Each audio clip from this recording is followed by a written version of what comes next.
Muy buenas tardes, señores congresistas. Siendo las 15 horas con 16 minutos del día martes 2 de julio del 2019, en el hemiciclo Raúl Porras Barrenechea se encuentran presentes los siguientes congresistas: Milagros Takayama, Julio Rosas, Octavio Salazar, Julio Rosas, Octavio Salazar, Marisol Espinosa, Mauricio Mulder. Se han presentado dispensa los congresistas Tamara Limborgo Guerra, Juan Carlos González Ardiles y el congresista Lapa Inga. El quórum para esta sesión es de 8 congresistas, no contando con el quórum de reglamento. Se da inicio a la sesión en calidad informativa de la Comisión de Justicia y Derechos Humanos. Pasamos directamente al primer punto de la agenda. Tema número 1, informe en relación a la excarcelación del reo Rubén Moreno Olivo. Tenemos como invitado al ministro de Justicia y Derechos Humanos, doctor Vicente Ceballos. Colegas, por lo tanto, habiéndose visto a través de los medios de comunicación justamente referente a este tema, se vio por conveniente invitar al ministro de Justicia a fin de que nos pueda informar sobre los pormenores de la excarcelación del reo Rubén Moreno Olivo y sobre todas las opciones que ha adoptado al respecto. Damos la bienvenida al señor ministro, agradecemos su buena disposición para asistir a la comisión y le damos, por lo tanto, el uso de la palabra para que nos pueda informar respecto al tema. Muchas gracias. Señor presidente, señores parlamentarios, tengan ustedes muy buenas tardes.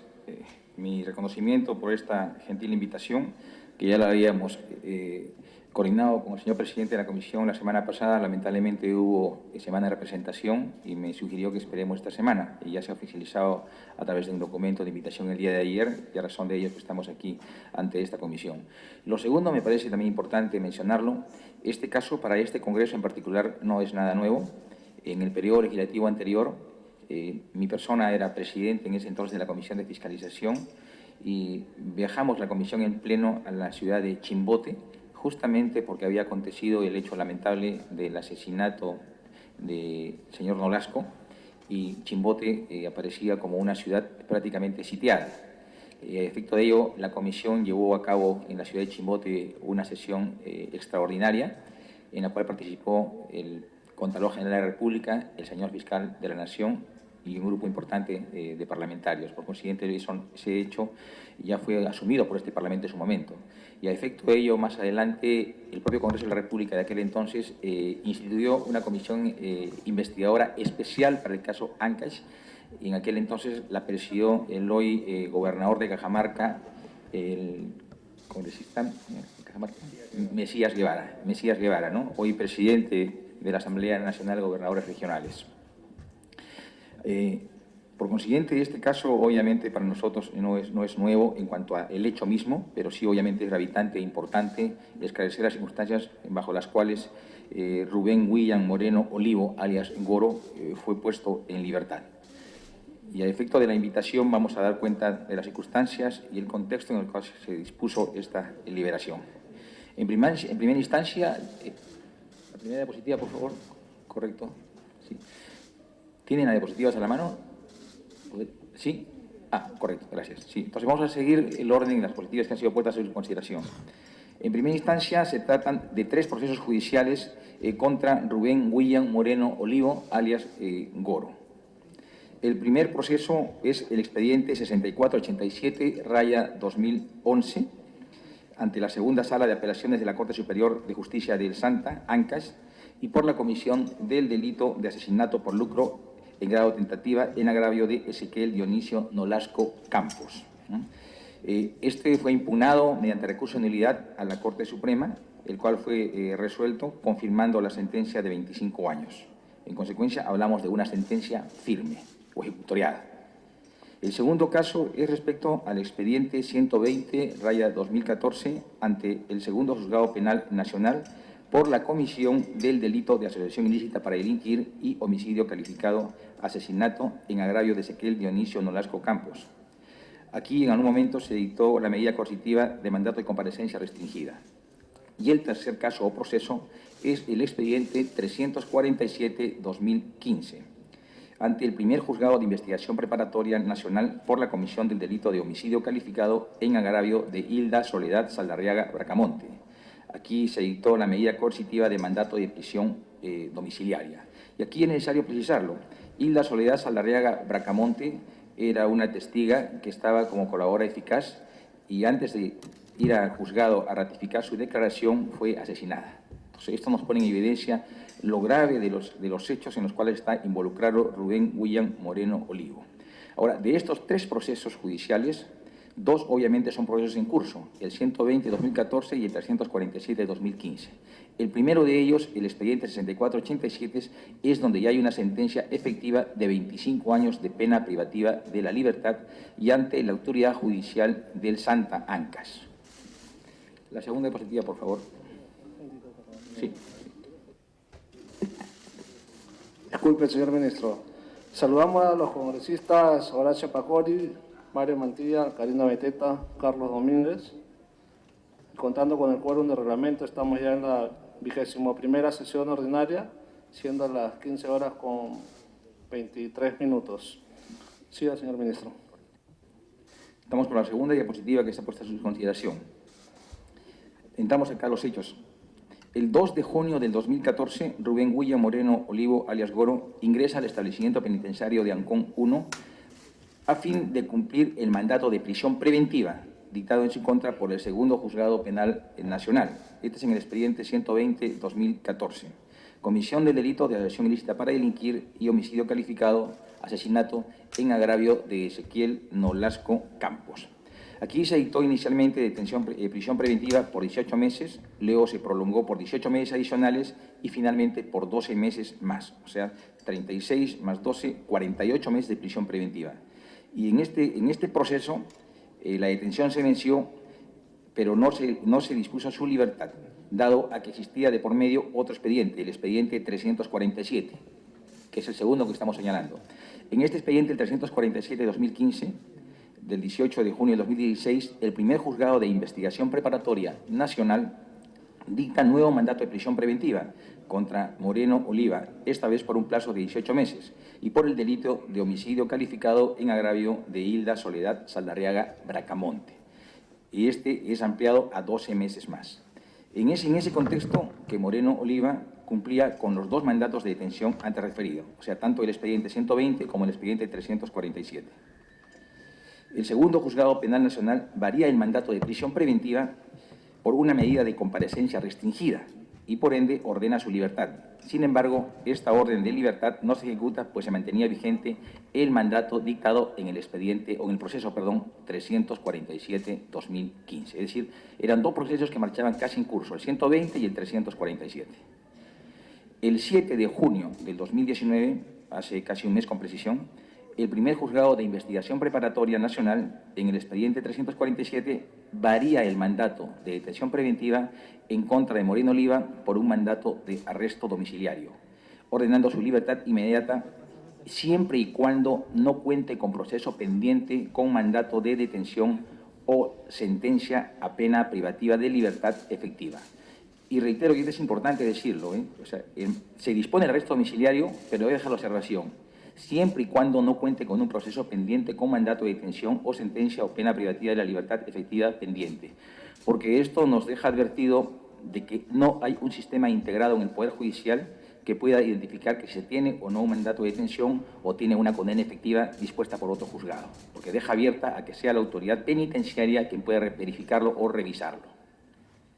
Una vez dictado el arresto domiciliario, el primer juzgado de investigación preparatoria solicita a la Dirección de Seguridad de Penales de la Policía Nacional del Perú la verificación del domicilio ubicado en Girón Azángaro, 1045, departamento 416, Lima Cercado, escasamente a una cuadra del Palacio de Justicia, para que verifique las condiciones y seguridad necesarias para instalar custodia policial para la medida de detención domiciliaria respecto al procesado Rubén William Moreno Olivo.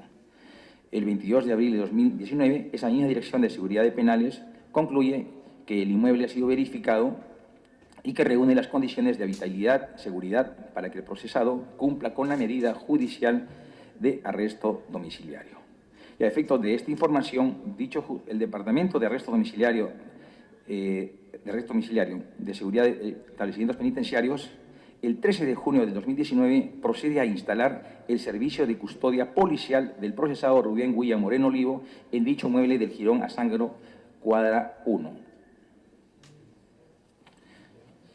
El 20 de junio del 2019, es decir, 7 días después de haberse dispuesto el arresto domiciliario, el jefe del Departamento de Arresto Domiciliario de la Dirección de Seguridad de Establecimientos Penitenciarios dispone al suboficial Policía Nacional Beltrán Guamaní Nina el servicio de control policial de arresto domiciliario del procesado Rubén William Moreno Olivo, constatando el quebrantamiento del mandato judicial de arresto domiciliario por parte del procesado antes referido.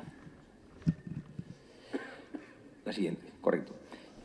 El 22 de enero del 2015, la Sala Penal Liquidadora Transitoria de la Corte Superior de Justicia del Santa condenó a Moreno Olivo a 25 años de pena privativa de la libertad. Es en el expediente ya mencionado, el 6487-2010, por el delito de asesinato por lucro en agravio de tentativa, en grado de tentativa en agravio de Ezequiel Nolasco Campos.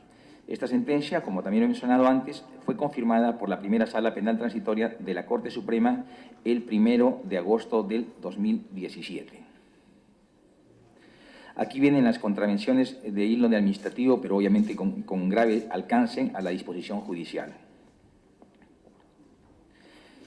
No obstante, la fecha en la que se emitió la sentencia condenatoria y en la que quedó firme, recién el 4 de enero del 2019, este año, vía courier, la Corte Superior del Santa, la segunda Sala Penal de Apelaciones con Previsión, es que remite al INPE, a la sede de Lima, la sentencia y ejecutoria suprema, pero sin firmas, sin posfirmas y sin huella digital del secretario, por lo que, en cumplimiento de las normas internas, el encargado de mesa de partes de la Subdirección de Registro Penitenciario procedió a devolver el oficio y anexos a la sede judicial.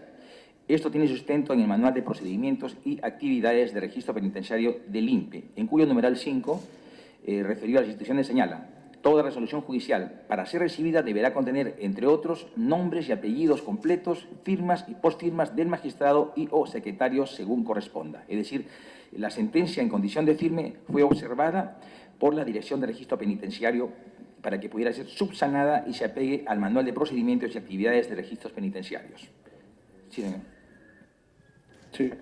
Adelante, congresista. Solo una pregunta. Lo que nos está diciendo el ministro es que desde el 22 de enero del 2015, en el que se emitió la sentencia de 25 años por parte de la Corte Suprema, que quedó consentida el agosto del año 17, desde esa fecha hasta el 4 de enero del año 19, no notificaron que se había producido la sentencia. Pero entonces, ¿cómo es posible eso? Simplemente no notificaron, se acabó. O sea, nadie se preocupó. ¿Es posible eso? ¿Quién es el responsable? Obviamente, la instancia que emite la sentencia es la encargada de notificar a la instancia penitenciaria, y eso no ocurrió. Y cuando notifica, lo que estoy... Exactamente. Y cuando notifica, lo hace de manera irregular, deficiente. Y es por eso que tiene una primera observación. Se devuelve para que pueda ser subsanada. Y efectivamente, el 31 de enero del 2019, la Corte Superior del Santa vuelve a mandar un oficio solicitando la inscripción de los antecedentes judiciales de Moreno Olivo. Si bien se verificó la firma, la postfirma y huella digital del secretario judicial, esta vez la sentencia fue enviada sin la página que contenía el fallo resolutivo, razón por la cual nuevamente se procedió a la devolución de los documentos. Segunda oportunidad. Y en el interín, la Corte Superior del Santa remite, algo también bastante delicado, en el interín, la Corte Superior del Santa remite información incompleta a la sede de Lima el 22 de enero de 2019 y la remite a la Unidad de Registro Penitenciario del Establecimiento Penitenciario de Chimbote, copia de la sentencia y ejecutoria suprema a efecto de que se registre la condena de 25 años de pena privativa de la libertad contra Moreno Olivo, pese a que éste no se encontraba interno en dicho establecimiento, sino en la ciudad de Lima. La norma interna establece que este registro se debe hacer donde se encuentra ubicado el interno. En este caso correspondería a la región Lima, y esto, sin embargo, se lo hice en la región Ancas. El 22 de enero de 2019, el establecimiento penitenciario de Chimbote procedió al registro de la sentencia y ejecutoria, pero en el sistema CARDEX, omitiendo el registro en el sistema integral penitenciario denominado SIP-POPE, pese a que, de acuerdo a la resolución de presidencia de 477 de 2010, el sistema CARDEX está fuera de vigencia desde el 3 de junio del 2010. Esta es una irresponsabilidad también de índole administrativo, pero de la autoridad penitenciaria administrativa del establecimiento penitenciario de Chimbote. Debió rechazarlo. Esta serie de incumplimientos a las normas permitió que, a pesar de que Moreno Olivo esté condenado desde el año 2015, al momento de ejecutarse el arresto domiciliario, el penal Ancón 1 no tuviera la información de la existencia de la condena, la que debió inscribirse en el 2015, lo que estaba anotando anteriormente con Regista Mulder. Además, desde el 2015 hasta el 2017 no se dictó resolución de segunda instancia y, pese a ello, luego de 2 años, en el 2019, recién se intenta registrar y de forma irregular o incorrecta. La siguiente, por favor. El 13 de junio del 2019, el establecimiento Ancón 1 hizo entrega física del interno Moreno Olivo a la División de Seguridad de Penales de la Policía Nacional del Perú, a fin de que se haga efectiva la libertad para arresto domiciliario. El 19 de junio de 2019, a pesar del arresto domiciliario y bajo la custodia de la Policía Nacional del Perú, con precisión, la División de Seguridad de Penales, Moreno Oliva, logra fugar. La siguiente, por favor.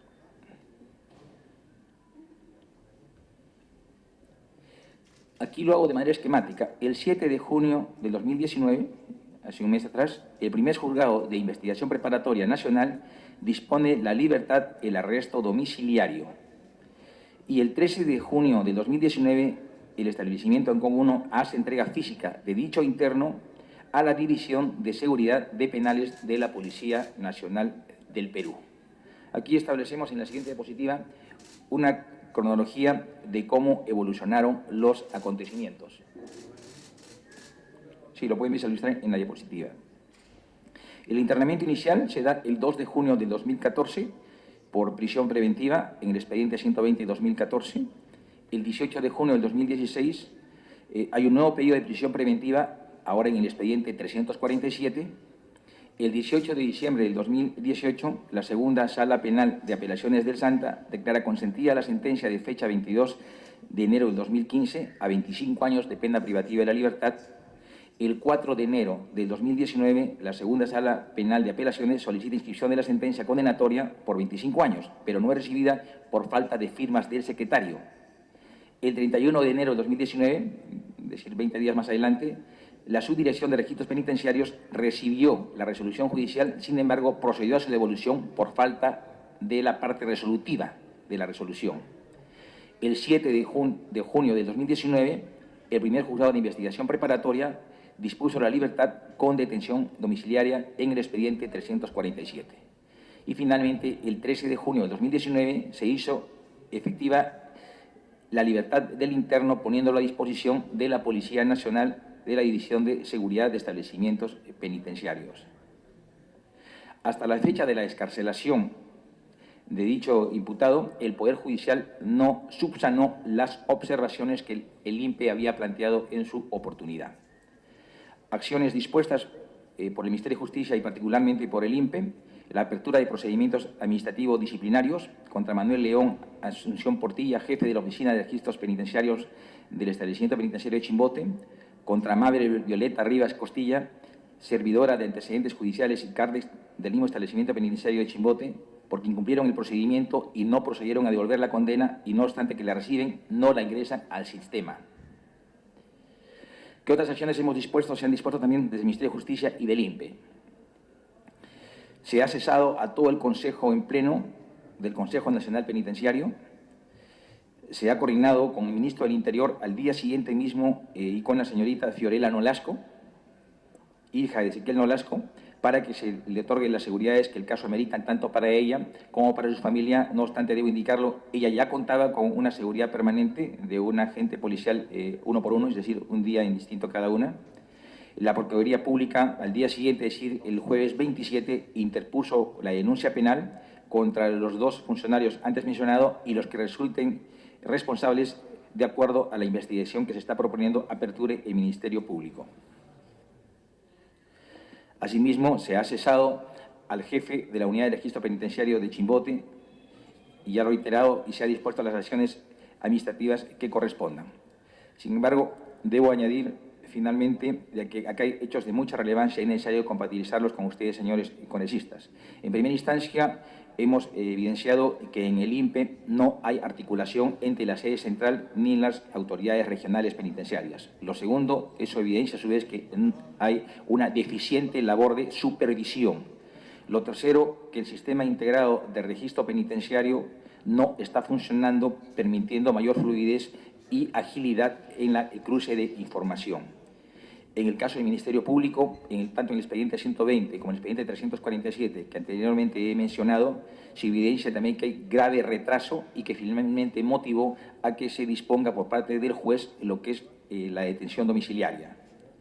En el caso del Poder Judicial, obviamente lo pongo en consideración de ustedes, llaman poderosamente la atención que el Poder Judicial no tenga un sistema informático articulado, dado que cuando se dicta el mandato de detención domiciliaria deja la salvedad, a no ser que se tenga otro proceso, cuando entendemos que el Poder Judicial, de una manera articulada y con un sistema integrado, perfectamente tendría la mejor información e inclusive el dato más fresco.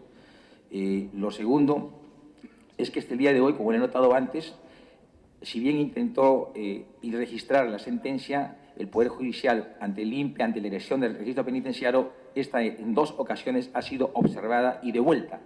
En enero de este año, a la fecha, estas no han sido levantadas ni mucho menos subsanadas. En el caso de la Policía Nacional, si bien era la responsable de supervisar el arresto domiciliario, obviamente entendemos que este ha sido deficiente porque a los escasos 6 días esta persona ha logrado fugarse. El día lunes, antes de ayer, con precisión, se ha tenido una reunión de trabajo con el abogado Marco Sánchez, abogado de la señorita Fiorella Nolasco, quien ha sugerido en nuestro despacho que se le dote mayor seguridad a lo que ya ha dispuesto el señor ministro del Interior y que también se haga una invocación al Poder Judicial para que acelere tanto el expediente señalado con el número 120 y el expediente con el número 347 que antes he mencionado. Esto cuanto tengo que informar hasta estos momentos, señor presidente. Muchas gracias, señor ministro, por su intervención. Así que le damos el uso de la palabra ahora a los señores congresistas. Tiene el uso de la palabra el congresista Julio Rosas. Presidente, gracias. Saludar la presencia del ministro Ceballos. Me parece bien el informe que nos acaba de alcanzar con los detalles. Quiero saludar la inmediata reacción que ha tenido el Ministerio de Justicia al destituir a todo el Consejo Nacional Penitenciario. Entonces, es una medida que ayuda para sancionar a los que resulten responsables. Pero aquí habrían 3 órganos responsables. El INPE, que tiene que ver con el Ministerio de Justicia, la Policía Nacional y el Poder Judicial. Ahora, los abogados conocen más de este tema. Aquí, el Poder Judicial tiene responsabilidad porque no notifica como debe ser, falta una firma, otro sello, tantos años de estudios y de experiencia, ¿fallan ingenuamente o lo hacen adrede? De repente hay una mano negra ahí, una confabulación con este delincuente que lo trabaja, y para nadie es secreto eso. El Poder Judicial, sí, hay que respetar. Hay jueces probos que obran con justicia, pero también hay jueces que dejan mucho que desear. Si no, preguntemos a la población que está en la puerta y en las veredas del Ministerio Público, del Poder Judicial, litigando. Entonces aquí hay jueces directamente responsables. Presidente, yo diría que hay que citar al presidente del Poder Judicial para que venga a dar cuenta y qué sanciones inmediatas, aparte de las investigaciones, las averiguaciones preliminares, todo lo demás, qué sanciones inmediatas ha tomado.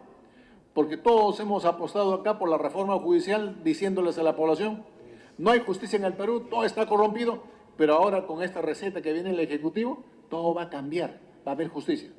Entonces, para que el pueblo no se sienta engañado, el Poder Judicial tiene que asumir su responsabilidad. Y asumir la responsabilidad no de forma declarativa. Sí, yo asumo mi responsabilidad y ahí queda, no. Sino de manera concreta, con sanciones ejemplares. Aquí hay jueces, trabajadores, funcionarios y personal del Poder Judicial implicados en esto, que se debe investigar. En segundo lugar, también hay responsabilidad de la Policía Nacional y del INPE, por supuesto, como ya lo debo conocer el ministro. Pero a ver, las personas que actúan mal de una manera, a veces se reivindican y cambian, pero ese cambio tiene que ser profundo, de dentro y para afuera, totalmente completo, verificado. Pero hay personas que su estilo actuar así. Por ejemplo, el señor Carlos Antonio Romero Rivera, que fue nombrado en septiembre de 2018 del año pasado, luego posteriormente destituido junto al Consejo Nacional Penitenciario. Romero Rivera en enero del 2013 fue nombrado por Susana Villarán, gerente de Seguridad Ciudadana de la Municipalidad de Lima.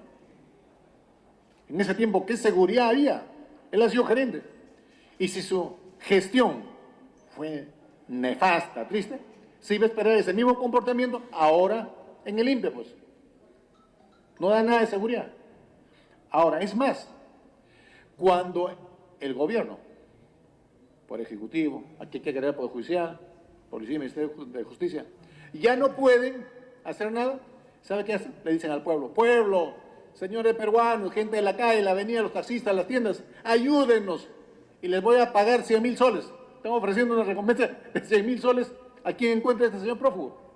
Oiga, tenemos un gobierno débil, que se le escapan los presos por la puerta, en sus ojos. Presidente, yo creo que acá la primera responsabilidad, el Ejecutivo, pero ya hay un atenuante, que el ministro ha venido acá y nos ha explicado que sí han tomado las medidas, y estoy de acuerdo, saludo por eso. Pero también nosotros tenemos, como representante del pueblo, decirle no, acá no puede ser que el delincuente que mata y alegremente hace todas las cosas y se pone, se colude, se pone de acuerdo con un grupo de personas, anda a sus anchas. No, acá hay que asumir la responsabilidad, termino con esto, no solo de manera declarativa, sino de manera concreta, averiguando, investigando y sancionando drásticamente, y debe caer el peso de la ley a los que resultan responsables. Gracias, presidente. Tiene el uso de la palabra el congresista Mauricio Mulder.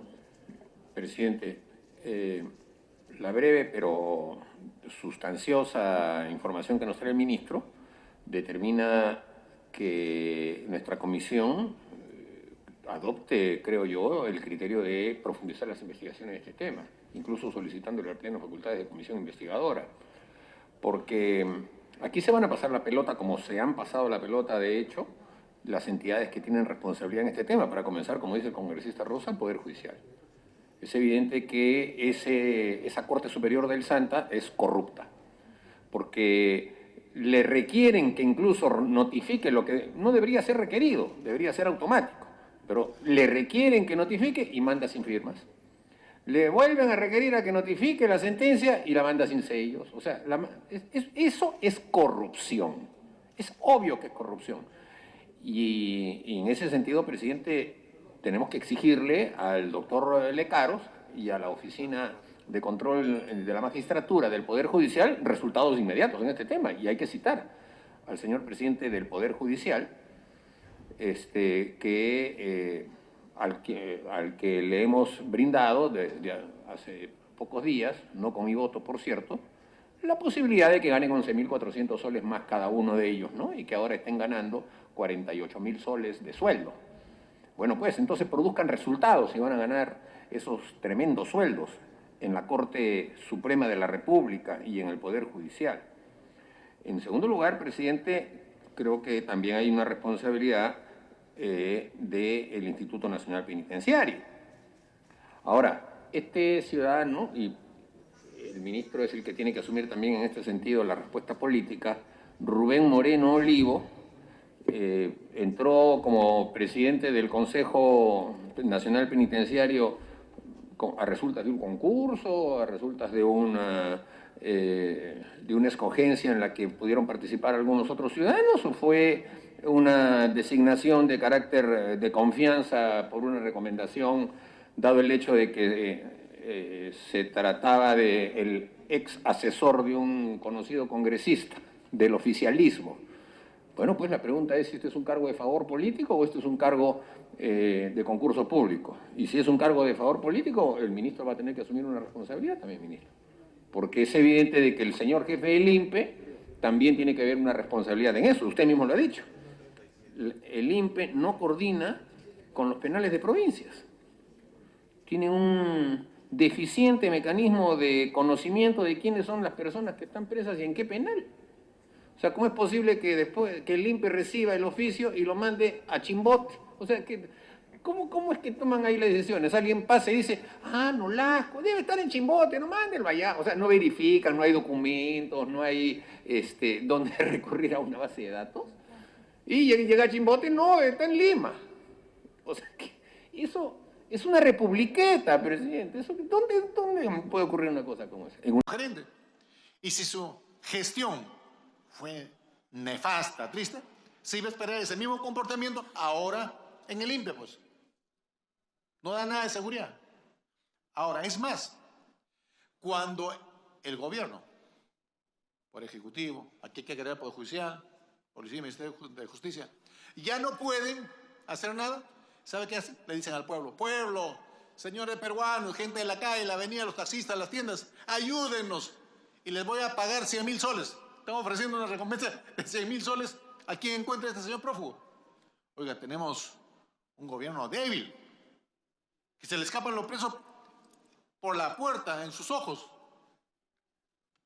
Presidente, yo creo que acá la primera responsabilidad, el Ejecutivo, pero ya hay un atenuante, que el ministro ha venido acá y nos ha explicado que sí han tomado las medidas, y estoy de acuerdo, saludo por eso. Pero también nosotros tenemos, como representante del pueblo, decirle no, acá no puede ser que el delincuente que mata y alegremente hace todas las cosas y se colude, se pone de acuerdo con un grupo de personas, anda a sus anchas. No, aquí hay que asumir la responsabilidad, termino con esto, no solo de manera declarativa, sino de manera concreta, averiguando, investigando y sancionando drásticamente, y debe caer el peso de la ley a los que resulten responsables. Gracias, presidente. Tiene uso la palabra el congresista Mauricio Mulder.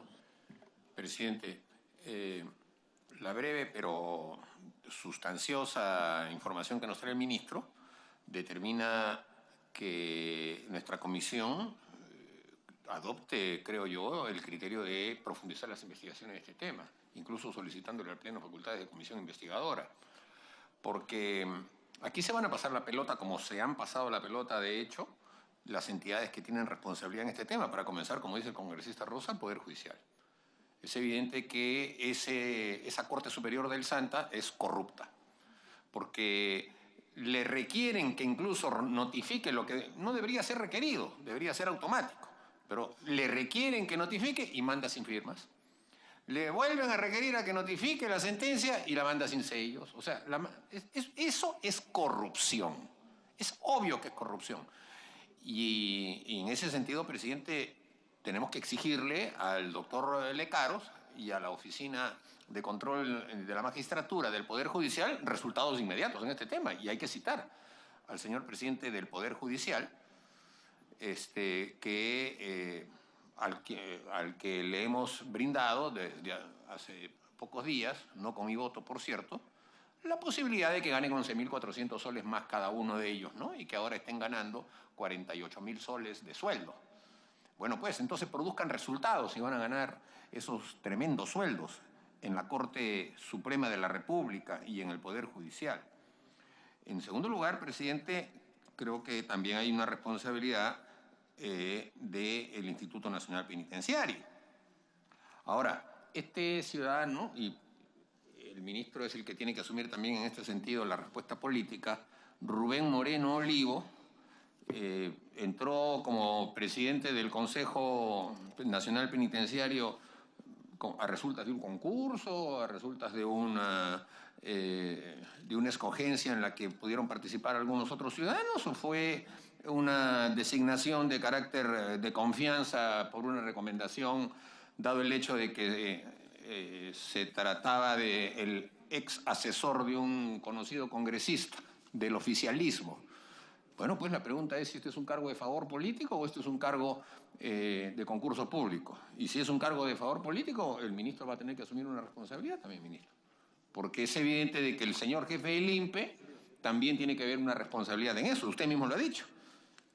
El INPE no coordina con los penales de provincias. tienen un deficiente mecanismo de conocimiento de quiénes son las personas que están presas y en qué penal. O sea, ¿cómo es posible que después que el INPE reciba el oficio y lo mande a Chimbote? O sea, ¿cómo es que toman ahí las decisiones? Alguien pasa y dice, Nolasco, debe estar en Chimbote, no mándenlo allá. O sea, no verifican, no hay documentos, no hay dónde recurrir a una base de datos. Y llega a Chimbote, no, está en Lima. O sea, que eso es una republiqueta, presidente. ¿Dónde puede ocurrir una cosa como esa? En una republiqueta. Entonces, aquí también tiene que haber esas responsabilidades, presidente, porque, sin duda alguna, son esos resquicios burocráticos los que los delincuentes aprovechan. Este caso se ha conocido porque la hija de Nolasco lo ha denunciado.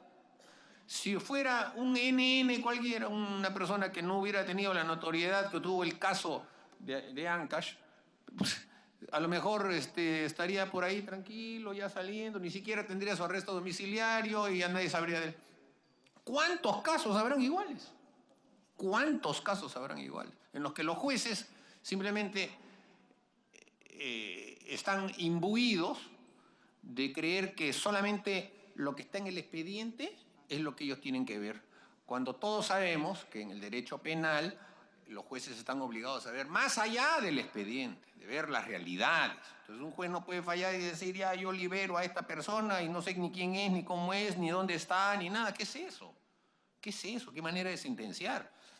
El Poder Judicial en esto tiene que darnos respuestas muy claras, señor presidente, porque no solamente es la Corte Superior del Santa la responsable, sino también el juez, que aquí en Lima ha fallado sin fijarse en con quién, en qué tema está fallando y de qué persona es, y descuidando el efecto que tiene su resolución. O sea, al final el juez no puede decir, bueno, en este caso yo miré solamente ese tema, no me importa lo que pase y ese es el problema de otros. No, el juez también tiene que asumir responsabilidades porque se está liberando a una persona, es un delincuente ranqueado, un tipo condenado a 25 años de prisión por ser un sicario. Ya debe estar matando por ahí. Ya deben todos esos casos que vemos en la televisión en las noches de los asaltos, a lo mejor uno de ellos es este.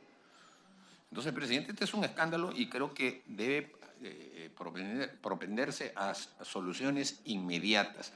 Y en ese sentido le pido, presidente, que después usted ponga a votación la solicitud para que, rápido nomás, hagamos una investigación, la Comisión de Justicia, de este tema, citemos a las personas responsables y le proporcionemos al Pleno del Congreso un informe que determine que esas responsabilidades que se deben asumir fructifiquen en modificaciones legales que impidan que más adelante puedan seguir sucediendo circunstancias como esta, presidente. Damos la bienvenida al congresista Héctor Becerril. Tiene el uso de la palabra el congresista Mario Mantilla. Muchas gracias, presidente. Al señor ministro, por intermedio suyo, presidente. Bueno, en unas copias que me alcanzan aparece justamente la nota de prensa, debe ser del Ministerio de Justicia y Derechos Humanos, a través de la cual se comunica que el cese inmediato del Consejo Nacional Penitenciario, y este comunicado tiene fecha 26 de junio, o sea, justo el mismo día en que la hija del Nolasco, ¿verdad? Nolasco hace pública su denuncia de la liberación de este señor Goro, ¿no? Del sicario Goro. Sin embargo, presidente, según las copias que nos ha alcanzado el señor ministro, el día 13 de junio es en que el INPE le hace entrega a este señor Goro a la Policía Nacional para el arresto domiciliario. Han pasado, desde el 13 al 26, han pasado exactamente 13 días. 13 días en que se supone que el INPE tenía conocimiento de esta irregularidad, que no 13 días, sino la irregularidad la tenía desde el mes de enero, en que le piden al juez que complete la sentencia con la parte que falta del fallo y todo lo demás. Pero yo la que voy a creer a la reacción del ministerio, ¿no? O sea, no solamente desde enero hasta el 13 de junio, que fue liberado el señor, tenía conocimiento de esto del INPE y por ende del Ministerio de Justicia, sino que desde el día 13 en que fue liberado este señor, entregado a la policía, han pasado exactamente 13 días para que recién, bueno, reaccionen las altas autoridades del Ministerio de Justicia. Entonces, yo no sé si realmente aquí hay más responsables. Creo que sí merece una investigación más profunda. ¿A quiénes va a alcanzar la responsabilidad por esta situación, ¿no? Porque acá muchas veces se pone o se destituye de los cargos a los más notorios, pero de repente hay mucha gente más involucrada. Y en cuanto al Poder Judicial, presidente, no solamente la responsabilidad es del juez, porque el juez muchas veces firma documentos que le alcanza el secretario y el personal auxiliar, ¿no? Entonces, creo que esto merece una investigación más profunda. Yo también me sumo al pedido del congresista Mulder para que en todo caso se pida facultades de investigación al Pleno del Congreso y se pueda profundizar esta situación tan irregular. Muchas gracias. Tiene el uso de la palabra el congresista Octavio Salazar. Muchas gracias, señor presidente. El saludo cordial al señor ministro por la exposición que nos ha hecho. Es importante que se precisen algunas cosas como él lo acaba de manifestar. Yo voy un poco más allá, presidente, con relación a que el 30 de noviembre del año 2011 se publicó un proyecto del que habla con relación a la ley 29.807 que crea el Consejo Nacional de Política Criminal. Casualmente, para evitar lo que el señor Mauricio Mulder nos acaba de exponer, donde en este Consejo, la ley que nos dice, voy a manifestar lo siguiente. El artículo 7 dice información al Consejo Nacional de Política Criminal. El Ministerio Público, Poder Judicial, Instituto Nacional Penitenciario informan trimestralmente según corresponda al Consejo Nacional de Política Criminal sobre el número de denuncias que son archivadas. 1. 2. Los procesos concluidos mediante mecanismos alternativos de terminación anticipada de los procesos penales. Las excarcelaciones por beneficios penitenciarios y el número de internos que salen de los penales del país, indicando el motivo. Dicha información no tiene el carácter de reservada y debe ser publicada en los portales de transparencia de las entidades que los otorgan. Esta es una buena ley, señor presidente, que colaboraría de una manera extraordinaria la coordinación entre las instituciones, casualmente para evitar ese tipo de hechos. Muchas gracias, señor presidente. Te uso la palabra el congresista Héctor Becerril.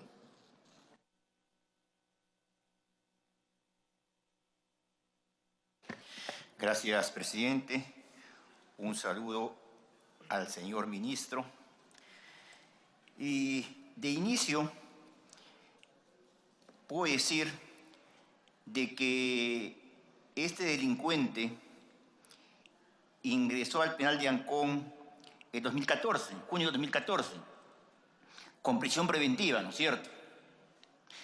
Luego se dictó un nuevo mandato de prisión preventiva, el 2016, o sea, en junio, después de 2 años prácticamente de que ha ingresado con prisión preventiva. Y luego, parecería que hay 12 meses más que tampoco se ha resuelto su tema en el Poder Judicial. Entonces digo yo, se han dictado prisiones preventivas, en este caso, por lo menos de 36 meses.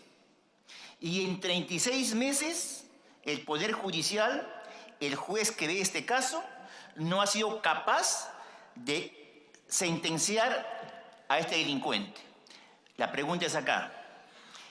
Quien ha tenido que ver acá es que el Ministerio Público ha pedido la prisión preventiva y no ha sido capaz de finalmente formular la acusación, o es que simplemente sí se ha formulado la acusación, pero preparatoria, pero el juez no lo ha llevado a cabo. Entonces, ahí la primera investigación que tiene que hacerse. ¿Es responsable fiscal haber dictado 36 meses de prisión preventiva y no haber actuado en ese tiempo? Porque ahora los fiscales, que son los que hacen y deshacen el Ministerio Público y utilizan el Ministerio Público como arma en realidad de persecución política, están acostumbrados a pedir las prisiones preventivas que ellos quieren, que se les antoja. Sin embargo, igual en el caso mismo de Ollanta, se pidió prisión preventiva y durante todo ese tiempo no se hizo una sola actuación. En este caso, igual.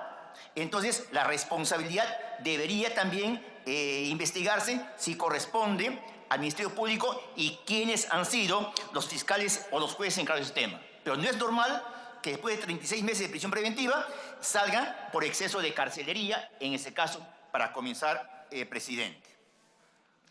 En segundo lugar, quisiera que el señor ministro nos explique, porque acá manifiestan de que este señor salió del penal el 13 de junio del 2019. Quiero que se me explique, porque ahí ya está corriendo ahorita en las redes noticias de que su salida no habría sido el 13 de junio como nos dicen, sino el 8 de junio. Entonces, eso sería importante que nos digan. Y si es así, del 8 de junio, ¿por qué el mismo INPE inmediatamente no dio cuenta, o todos los días no cuentan, no hay un control de los presos en las cárceles? O sea, en un penal me quieren decir que pasa, no sé, pues 10, 12, 15 días y no saben si alguien se fugó porque no se cuenta el número de presos. Entonces, ahí hay una gran responsabilidad del INPE. Y también, presidente, digo yo, cuando uno va a visitar a un preso, tú te das cuenta perfectamente que todos saben cuál es la sentencia de ese preso, por qué está y por cuánto tiempo está. Lo saben todos. Y me van a decir que las autoridades del INPE, los que están cuidando a los presos y están con ellos día tras día y conviven con los presos, no van a saber que este goro, este delincuente, no van a saber que ha sido sentenciado a 25 años. Por favor. Y no ha sido un hecho, digamos, que no ha tenido una connotación nacional, ha tenido una gran connotación nacional, porque el caso del asesinato de Nolasco ha sido un tema que le hemos conocido todos. En Chimbote ha sido una noticia nefasta que todos lo han conocido y a nivel nacional. Y las autoridades que custodiaban a este delincuente en el INPE no han tenido conocimiento. Eso no es lógico de creer. Pero también la Policía Nacional, o sea, le entregan un delincuente a la Policía Nacional del Perú para arresto domiciliario. Lo llevan a su arresto domiciliario y de ahí se les escapa. O sea, entonces, arresto domiciliario, como estamos viendo hasta ahora, significa simplemente llevarlos para que de sus domicilios se escapen cuando quieren o salgan cuando quieren, no haya ningún control. Entonces, acá también la policía tiene una gran responsabilidad. Ahora, sí pues, ¿cómo ha sido elegido este señor en el INPE? ¿Algún favor político? Porque se entiende que la está. Es una persona muy allegada, y lo digo por su nombre, al congresista Gino Costa, quien lo habría recomendado. Y es el primero que ha salido a manifestarse, Gino Costa, que es un tema que incluso que no amerita siquiera su destitución.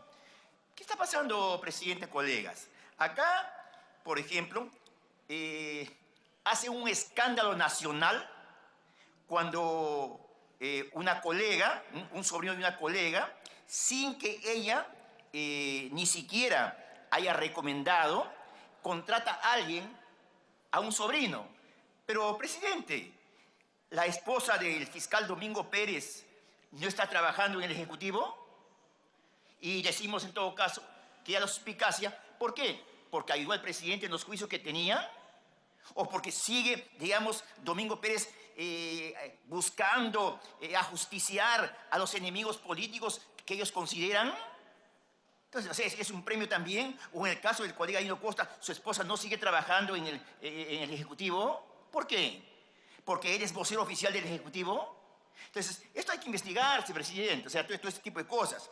Yo creo, y me sumo a la petición del congresista Mauricio Mulden, de que acá sí tiene que hacerse, pues, una investigación, y esta comisión debe pedir facultades de comisión investigadora para inmediatamente investigar. Esto no es correcto y hay muchas cosas que está pasando actualmente, ¿no? Por ejemplo, ya que está acá el señor ministro, y el señor ministro es el consejero del presidente de la República.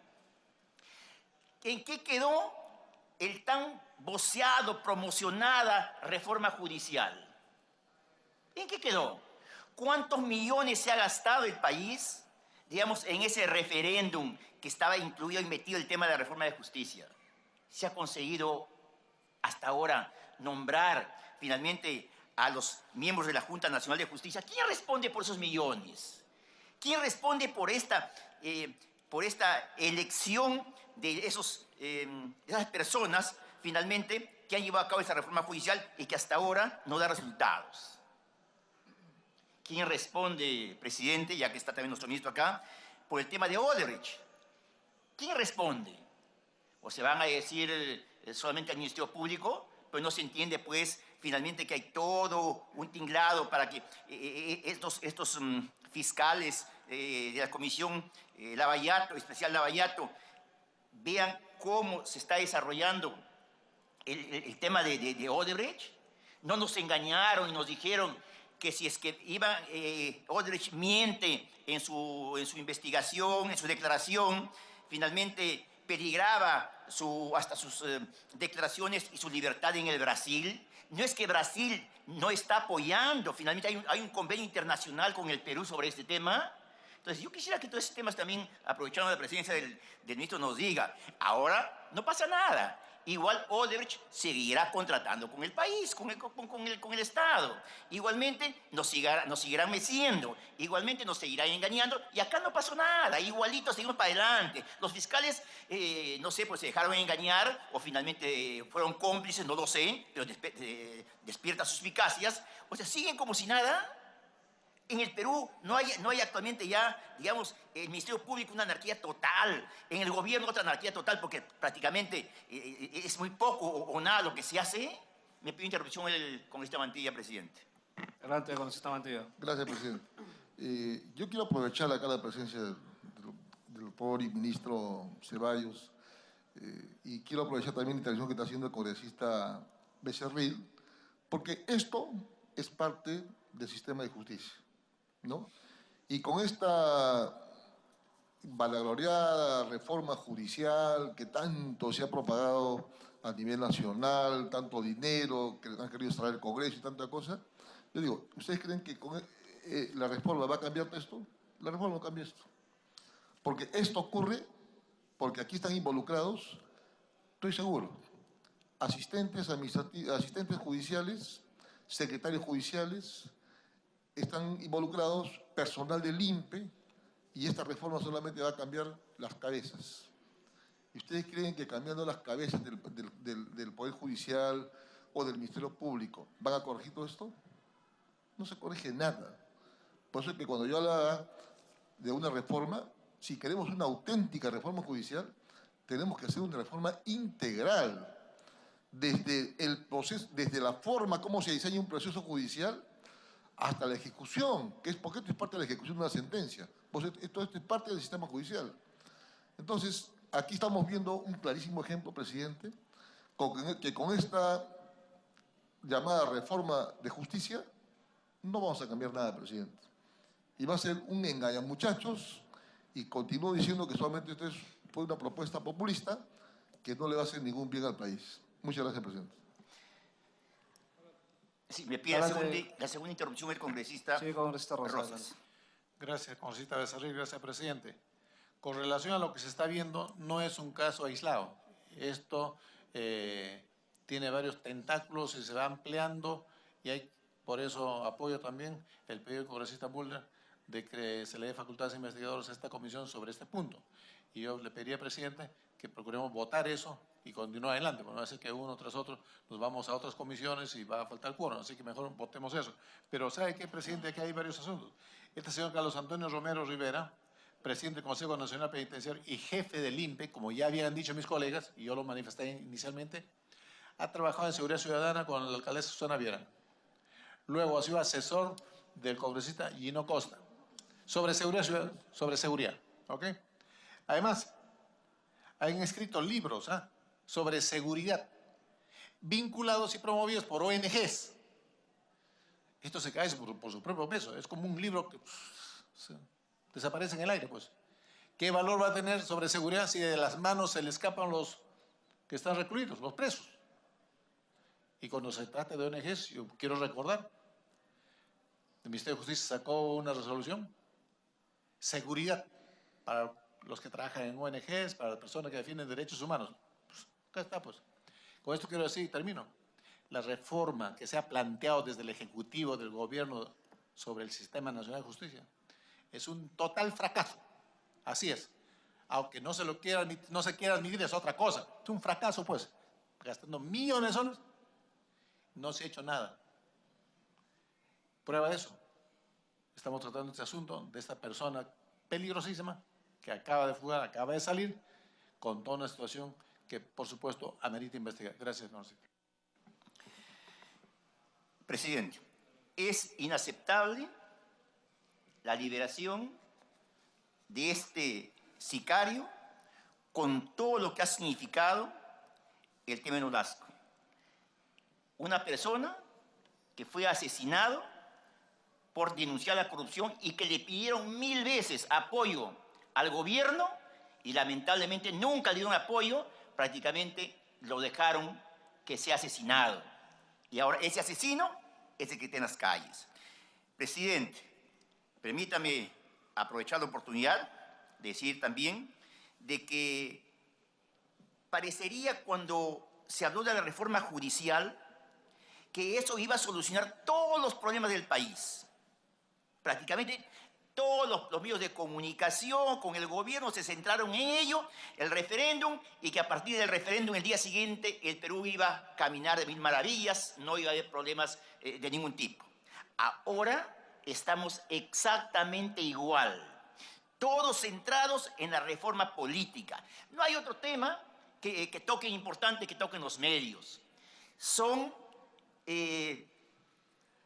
digamos, tópicos que estamos tocando, más bien distractivos. El Congreso todos los días sesiona reforma política. Y finalmente eso va a solucionar los grandes problemas del país que tenemos, la recesión económica que estamos, los miles de pobres que mueren en las heladas, que los pacientes se mueran en el país no por la enfermedad, sino por la falta de medicamentos. ¿Creen que poniendo mandilitos vamos a arreglar los problemas del país? Presidente, y por su intermedio al señor ministro, yo creo que es el momento de que las cosas se hagan y se comience a gobernar en el país. Estamos, digamos, si ven cuánto se va invirtiendo cada ministerio, cada sector, vemos pues que es totalmente paupérrimo. Y yo termino, presidente, diciendo que hechos como esta libertad a este delincuente tiene que haber responsabilidades. Y responsabilidades no es simplemente venir a la comisión, es si vemos que no somos capaces de dar un paso al costado, porque ya son varios hechos, sobre todo, que están ocurriendo. Gracias, presidente. Tiene usted la palabra el congresista Carlos Domínguez. Muchas gracias, presidente. Saludar a mis colegas congresistas. Y una vez más, presidente, también saludar a nuestro ministro de Justicia y colega congresista. Presidente, indignado en la situación que pasa en nuestra región de Ancash. Una vez más, lamentable que nuestra región esté manchado por el tema de corrupción, tratando de verdad las nuevas autoridades levantar la imagen de nuestra región por tantos años de incertidumbre, de corrupción, de sicariato, y nuevamente retroceder en los años y volver a escuchar esta misma historia. Definitivamente a nosotros, como ancachinos, nos duele mucho tocar estos temas, y más aún sabiendo la indignación y la falta de preocupación de los poderes del Estado. Y le decimos con nombre propio. La negligencia de parte del Ministerio de Justicia, también de la Fiscalía y el personal del Poder Judicial. A mí me sorprende el día de hoy escuchar al señor ministro que solamente es un tema administrativo, que debido a la falta de conectividad entre la dependencia de Lima y las regiones, lamentablemente no hayamos tenido una información clara sobre la situación de este personaje sicario Rubén Moreno. Un año en el cargo, el señor ministro casi cumple, creo, este mes, y definitivamente no se preocupa por los temas administrativos. Discúlpeme con todo el respeto, o sea, ¿se está burlando de los ancachinos? Porque este tema es conocido a nivel nacional.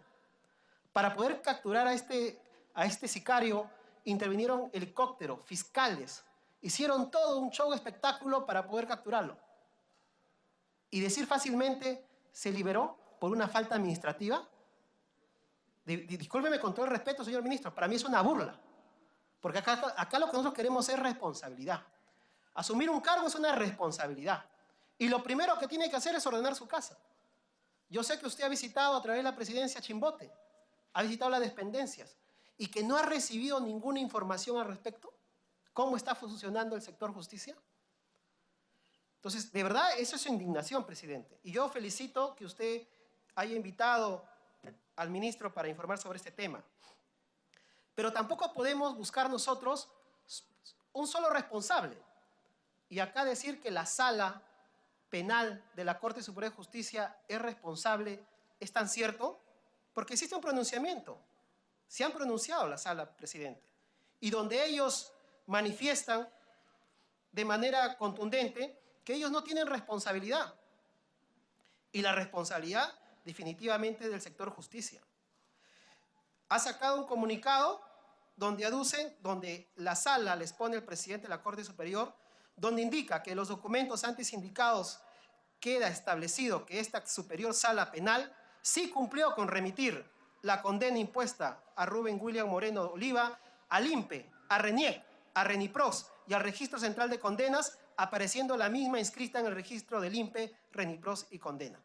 Entonces, ¿a quién le creemos? Y es un informe de la Sala. Entonces, presidente, yo aunarme al pedido de mi colega Mauricio Mulder, necesitamos acá una comisión investigadora, pero una comisión investigadora que comience lo más pronto posible, presidente, porque este tipo de situaciones no puede pasar. Y hay otros casos similares que pasó con otro personaje que también está vinculado en este tema de corrupción, López Padilla, que también era parte de construcción civil de toda esta red criminal, que fue liberado antes de cumplir los 4 años de condena y tuvo que nuevamente regresar a prisión. O sea, ¿dónde está de verdad el trabajo que espera la población y la responsabilidad que cada uno debe asumir? Yo definitivamente, presidente, no puedo de manera personal permitir, porque es la indignación de mi región.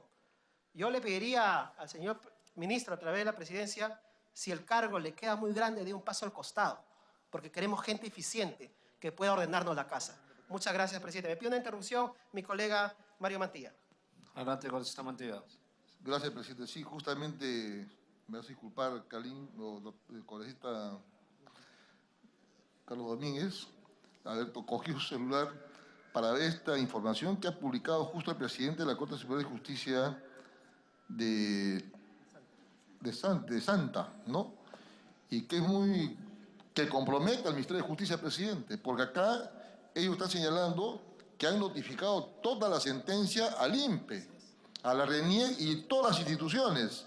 Y sin embargo, bueno, con todo respeto al ministro, y este comunicado que publicaron el 26 de junio solamente habla de la destitución del Consejo Nacional Penitenciario, entre otras medidas.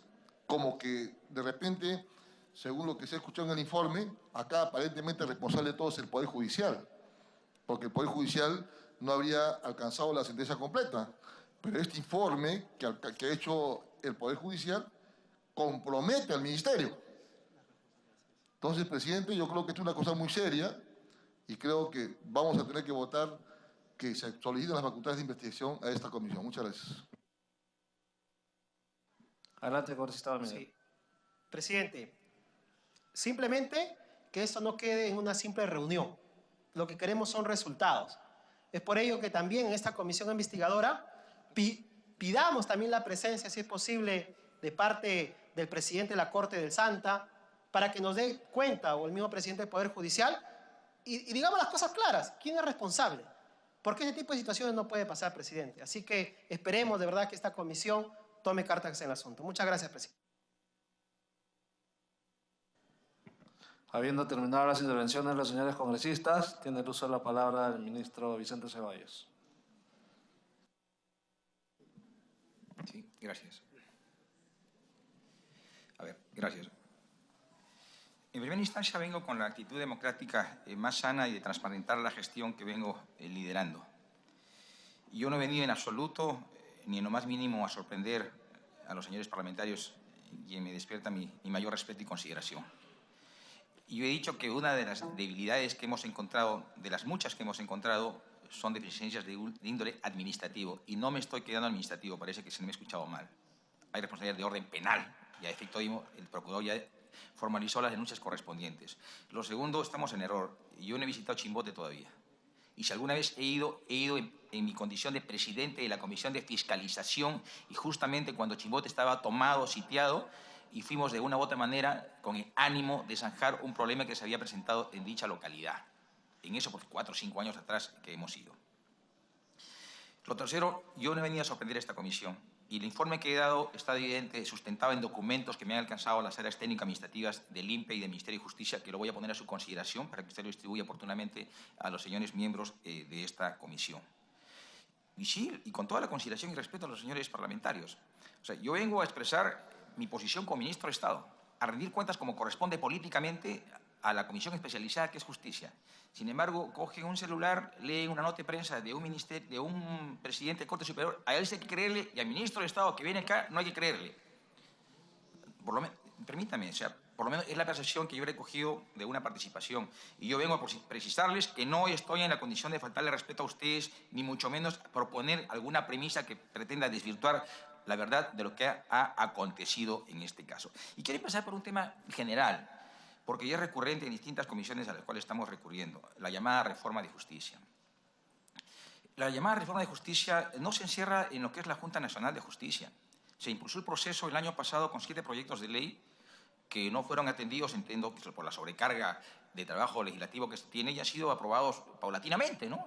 Inclusive al cerrar la legislatura entre mayo y junio de este año se ha aprobado recientemente el llamado Consejo del Sistema para la Reforma del Sistema de Justicia, una de las últimas, y que es el filtro ineludible por el cual debe pasar toda propuesta de modificación o corrección para el sistema de justicia para mejorarlo. Entonces, creo que también hay una corresponsabilidad en eso. Y en el tema de la Junta Nacional de Justicia hay dos contrapartes. La primera, impulsamos, de cierto, una reforma constitucional. Ustedes recordarán, hace precisamente un año estalló el escándalo de los cuellos blancos del Callao. Y el Ejecutivo, a través del presidente, convocó una legislatura extraordinaria. ¿Y ahí qué se aprobó? La remoción de los consejeros. Pero una pregunta que se hicieron ustedes como parlamentarios, ya, lo removemos. ¿Y qué va a pasar con el Consejo? Ustedes se preguntaron y ustedes respondieron. ¿Y qué se respondió? Se respondió declarando, a través de un proyecto multipartidario, declarando en emergencia el Consejo Nacional de la Magistratura por 9 meses, de julio a abril de este año. ¿Ese plazo quién lo puso? Lo puso el Congreso, y respetamos, y era incomprensible. Entonces, no estoy echando la culpa, estoy precisando responsabilidades y roles en ese momento, ¿no? Luego viene el tema de la reforma constitucional, que finalmente se aprobó el 9 de diciembre, perfecto. Y luego pasamos, una vez aprobada la reforma, a la ley orgánica de la Junta Nacional de Justicia. Y la verdad que en pleno proceso de discusión, porque me invitaron hasta en 2 oportunidades a esta comisión con precisión, el defensor del pueblo planteó inclusive una ley complementaria, o sea, no una, sino 2, diciendo que era necesario aprobarse, si no mal recuerdo, una ley orgánica para la comisión especial. Entonces, eso se excluyó finalmente y solo se aprobó una sola norma. ¿Y en qué norma se establece el plazo de 90 días? En esa ley orgánica de la Junta Nacional de Justicia. ¿Hubo iniciativa del Ejecutivo? Sí, hubo iniciativa del Ejecutivo, pero también hubo iniciativa de este Parlamento. Fueron 8 proyectos de autoría de distintos parlamentarios que se sumaron. Entonces, hablamos de un predictamen con 9 proyectos acumulados y finalmente se dio. No estamos, creo, en el escenario de buscar responsables. Estamos en el escenario de construir. Porque no pasemos por alto una circunstancia. El hecho de que no se haya instalado la Junta Nacional de Justicia, ¿qué está motivando? ¿No hay ratificación de jueces? ¿No hay nombramiento de jueces? ¿No hay sanción de jueces? ¿A quién afecta? ¿A uno, a dos, a tres? A todos. Entonces, tenemos que... La congresista Beteta está pidiendo interrupción. Adelante. Gracias, presidente, por su intermedio al señor ministro. Yo creo que aquí hay que ser claros y puntuales. Si no hubiera, quizás, de alguna manera, hubiera habido una colaboración del Ejecutivo con el Legislativo, hubiéramos tenido una mejor ley o quizás mayor tiempo, de acuerdo como lo habían planteado los mismos miembros de la Comisión Especial que iban a designar a la nueva Junta Nacional de Justicia. Y aquí hay que ser y asumir las responsabilidades. El dictamen donde se había recogido muchos de los aportes de esos miembros de esa comisión fue rechazada en el pleno de la comisión. La que primó fue el dictamen de la Comisión de Justicia. Entonces, que ahí, en su práctica, todo fue aceptado, la propuesta del Ejecutivo. Entonces, eso también es importante decirlos, porque he escuchado en muchos medios responsabilizar al Congreso y a veces a la Comisión de Constitución, cuando hay que ser de manera clara y puntual que finalmente la norma que se aprobó de la Junta Nacional de Justicia fue la que había dictaminado la Comisión de Justicia, más no la Comisión de Constitución. Solamente eso quería para poner en autos cuál finalmente fue la norma que se habría aprobado. Gracias, presidente, gracias. Sí, solamente para aclarar nada más también a la congresista Beteta. Si bien es cierto, nosotros hicimos un trabajo, sobre todo no en la Comisión de Justicia, para poder elaborar el dictamen correspondiente referente a la Ley Orgánica de la Junta Nacional de Justicia. El trabajo fue consensuado con todos los parlamentarios. El problema es ahora de la Comisión Especial. Ellos son los encargados de llevar a cabo el concurso público de méritos a fin de poder seleccionar a los miembros de la Junta Nacional de Justicia. Solamente para aclararlo. Tiene el uso de la palabra el congresista Domínguez. Gracias, presidente. Solamente para aclarar al señor ministro, a través de la presidencia, que habló que nos dejamos de repente los congresistas llevar por notas periodísticas. Le invito a la presidencia, acá está el oficio formal, que la sala le informe al presidente de la Corte Superior sobre los hechos. Por favor, colega, por favor. Ahí está el cargo para que lo tenga presente y pueda deducir mejor las cosas. Ahora, yo quisiera preguntar al ministro, ¿este es el único caso que existe por parte del INPE del señor Rubén Moreno a nivel nacional?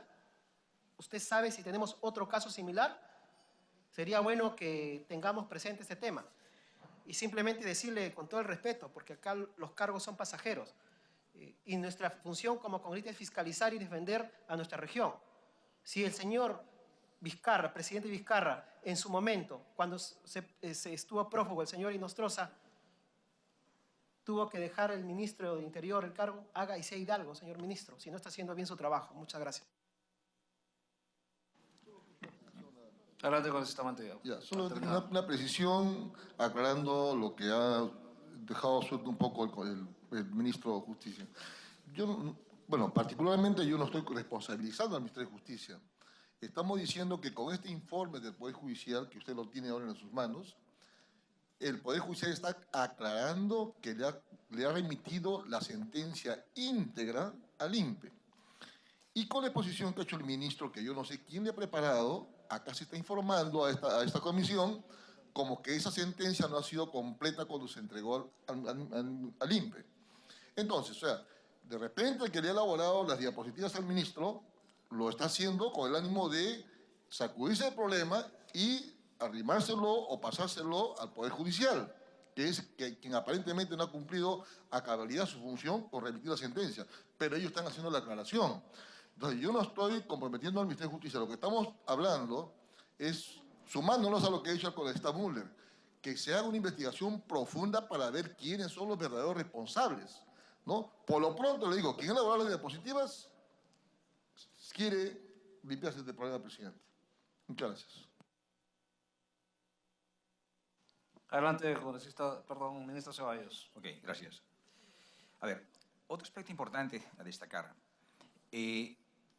Efectivamente, dicha sentencia de los 25 años de pena privativa de libertad pretendió ser registrada ante la Dirección de Registro Penitenciario del INPE aquí en Lima y en 2 ocasiones ha sido observada. Y tengo la documentación en la cual me sustentan que ha sido acompañada, que me la ha sido alcanzada, mejor dicho, por las autoridades del Instituto Nacional Penitenciario y que justamente estas han permitido elaborar la presentación que he hecho el día de hoy ante ustedes. Ya ha sido observada en 2 ocasiones, pero no en ánimo de manifestarles que no procede, sino de que subsanen y se adecúen a la reglamentación interna. Y estas 2 observaciones son de enero del presente año. Sin embargo, no precisó ni subsanó y muy por el contrario la presentó directamente ante la Corte Superior de El Santa. Y por norma interna, la Dirección Regional de Registro Penitenciario no está autorizada a registrar, porque en principio esta persona de Rubén William Moreno Olivo no estaba internado en el establecimiento penitenciario de dicha localidad, sino estaba internada en el establecimiento penitenciario de Ancón 1, acá en Lima. O sea, correspondía registrarlo aquí en Lima. No obstante, las autoridades regionales del registro penitenciario lo registraron, pero ni siquiera en el sistema integrado, sino mediante una metodología muy antigua, que es el CARDEX, y que desde el 2010 no se autoriza. Por eso he dicho antes que hemos dispuesto no solamente investigaciones de índole administrativo y disciplinario, sino también de orden penal, porque se evidencia que hay grados extremos de complacencia, o mejor dicho, de complicidad. No solamente es complicidad, porque hay una norma que lo prohíbe. ¿Cómo es que está operativizando el tema del CARDEX cuando ya no existe en el sistema informatizado desde el año 2010? El otro aspecto, sí, creo que el congresista Becerril lo ha dicho, ¿no? Tengo información que desde el 7 de junio, o del 8 de junio dijo, ¿no? No es del 8, es del 7. El 7 de junio es que el juez autoriza el llamado a arresto domiciliario. El 7 de junio, no el 8, un día antes. Pero se materializa el 13 de junio. ¿De acuerdo? Se emite la resolución, todo el procedimiento de notificación, procedimiento administrativo, se materializa el 13 de junio del 2019, o sea, 6 días más adelante. Y ese mismo día, digo, cuando se materializa, es que es puesto a disposición de la Dirección de Seguridad de Establecimientos Penitenciarios de la Policía Nacional, es decir, que se hace efectivo el arresto domiciliario el 13 de junio. ¿Ya? Ahora, para no salir también del congresista Becerril, él manifestaba de que en ambos procesos, tanto el expediente 120 y el 347, ha habido mucha desidia, por no decir descuido, porque se han dilatado tanto los procesos. Solamente como precisión objetiva.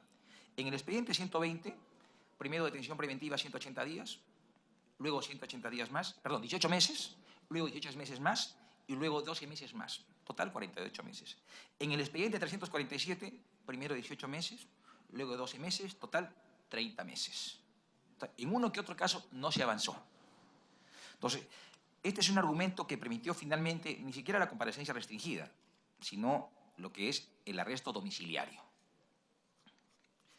El congresista, ya se ha retirado, ya Salazar, manifestaba del Consejo Nacional de Política Criminal. Yo también comparto ese criterio. Creo que él ha sido uno de los impulsores de esta propuesta de ley. Sin embargo, hace 2 años que no se convocaba. Nuestro ministerio, particularmente mi persona, lo está reimpulsando nuevamente, y de este Consejo Nacional de Política Criminal, donde participan los titulares de distintas entidades relacionadas al sector justicia, tenemos que dar cuenta de lo que venimos trabajando, pero sobre todo de cómo articulamos para justamente circunstancias como lo que estamos compartiendo el día de hoy no vuelvan a suscitarse. El MINJUS es responsable porque durante 13 días sabía y no hizo nada. Mire, nosotros, en honor a la verdad, tomamos conocimiento por información que se dio en los medios de comunicación. Y esta información se dio el día miércoles 26. Yo estaba en Consejo de Ministros desde las 7 de la mañana. Ese día, miércoles 26, apenas tomamos información, inmediatamente se actuó, y ese día a las 5 de la tarde se dispuso el cese inmediato de los funcionarios del Consejo Nacional de Penitenciario. Ese mismo día, el día miércoles 26. Y obviamente, cuando se me pregunta, ¿qué otros casos hay? Mire, no lo sabemos. Y justamente por esta especie de desconcierto, de no saber, es que, con el perdón de la expresión, nos vimos obligados a tomar esta medida drástica de cese. ¿Por qué? Porque evidenciamos que detrás de esta irregular acción se estaba evidenciando una falta de autoridad. Entonces, esto tenía que ser corregido de forma inmediata, y es la manera como se actuó.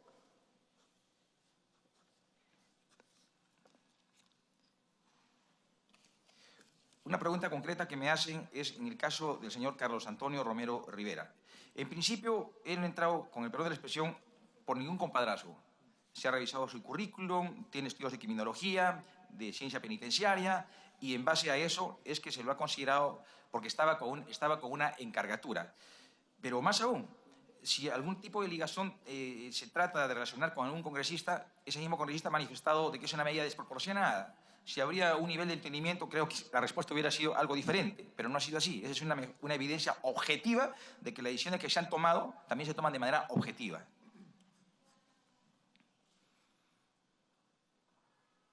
Presidente, yo no tengo ninguna respuesta más que añadir a las preguntas concretas que me han planteado los señores parlamentarios.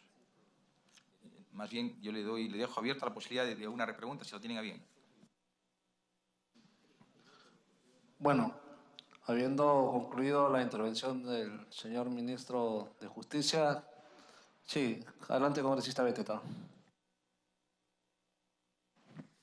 Gracias, señor presidente. Sí, efectivamente, este hecho es vergonzoso, lo cual descubre que lamentablemente no ha habido un buen control del registro de estas personas altamente peligrosas, ¿no?, que pudieron haber permitido con estos, no es descuido, sino aquí tendríamos nosotros que pensar que ha habido un favorecimiento hacia ellos. Y en otros casos, cuando ha ocurrido de la misma manera, el ex jefe del INPE ha sido denunciado, está preso, mientras que en este caso solamente con un proceso administrativo que seguramente tendrá que verse luego de una investigación las sanciones respectivas, que también nosotros somos objetivos y se saluda esa medida inmediata que se haya tomado. Sin embargo, no es suficiente, podríamos decir, en el sentido de que nos gustaría saber si el ministro, a raíz de lo que ha ocurrido con este delincuente altamente peligroso y que no solamente es de que está en las calles, sino qué cosas más podría pasar con aquellas personas que han sido de alguna manera víctimas de la maldad de este sicario. Y la pregunta es si usted a la fecha ha solicitado a nivel nacional una relación de similar casos, si es que el Poder Judicial les habría informado de las sentencias que hayan sido consentidas y ejecutoriadas para evitar que pueda liberarse, porque también anteriormente vimos otro caso que otras personas también habrían sido liberadas, ¿no? Entonces, no sé si ya tiene esa información, está en proceso, ¿qué nos puede decir? Y aparte de ello, independientemente de la comisión que se vaya a conformar para que se pueda llegar a la verdad, ¿qué acciones usted como ministro ha tomado luego de lo ocurrido? Adelante, ministro. Sí, las explicamos inicialmente, pero las reiteraremos, no hay problema. Respecto a lo último, se ha sugerido, no hay otro término, porque la OSI es autónoma, para que haga una auditoría de esta casuística. Pero más aún, ¿no?, a mí me despierta una legítima preocupación como para ustedes. ¿Qué pasa si se construye una resolución judicial? ¿Qué ha pasado en algún momento, ¿no? Hace muchos años, por ejemplo, un habeas corpus y de ejecución inmediata. Y hasta fraude en la presencia del secretario de juzgado. ¿Qué pasa con eso? Entonces, por eso yo inicialmente advertía, ¿no?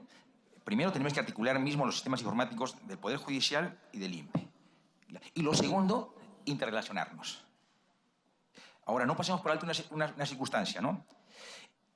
La única entidad autorizada al ingreso y salida de un interno en cuanto a su libertad es el juez, no hay otra. Y solamente un paréntesis con la venia de usted, congresista, ¿no? Tenemos un problema bastante grave y yo le he pedido al señor presidente que nos invite para hablar del INPE de manera integral, porque es un tema bastante delicado. Tenemos 95.000 internos. La capacidad nuestra es 39.000 en 69 penales. Cerca de 60.000 de sobrepoblación. No da para más. Y acá acá hay dos temas. Tenemos el tema de beneficios penitenciarios y el tema de grilletes. De una propuesta del año pasado de 50 grilletes, ¿saben cuántas hemos propuesto? Escasamente 22. En el tema de beneficios, ni el 2% de los que se pide se otorga.